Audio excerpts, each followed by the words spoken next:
If you are thinking of buying a land in Ghana, here are some basic things you need to do before you pay for the land.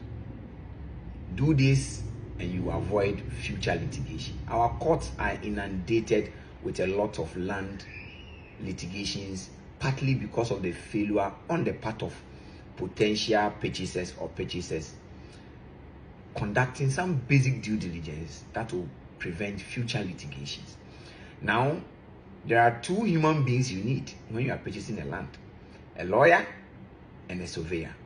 Now, your lawyer will prepare or execute a document which is called a contract of sale, which is between the seller and the buyer, and this gives the seller and the buyer room to operate. Now, this document will give the buyer the opportunity to conduct basic due diligence before making payment. So before you buy a land in Ghana, visit the land. Go to where the land is located. Physical inspection. Is the land in a waterlogged area? Is the land on a mountain? Is it on a hill? Is it in a valley? Secondly, speak to the neighbors around. Ask them who the owner of the land is. Is there any structure on the land?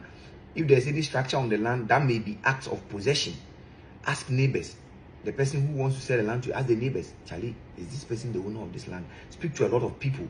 Secondly, or thirdly, verify the identity of the person who is claiming to sell the land to you. Get a passport or a Ghana card. Then the services of the surveyor comes in. The owner or the seller may give you a site plan. Please get a surveyor to prepare, come and plot the land and prepare a site plan.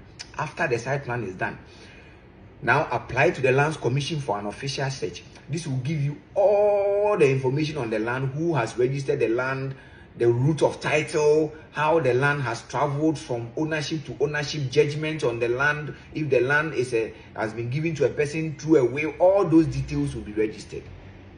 Then you conduct a search at the collateral registry of the Bank of Ghana. Now, this will give you an information whether or not the land has been used as a collateral for a loan. Because sometimes the person selling the land to you might have used the land as a collateral for a loan. And if that collateral or that loan is not discharged, then that means that the land is encumbered.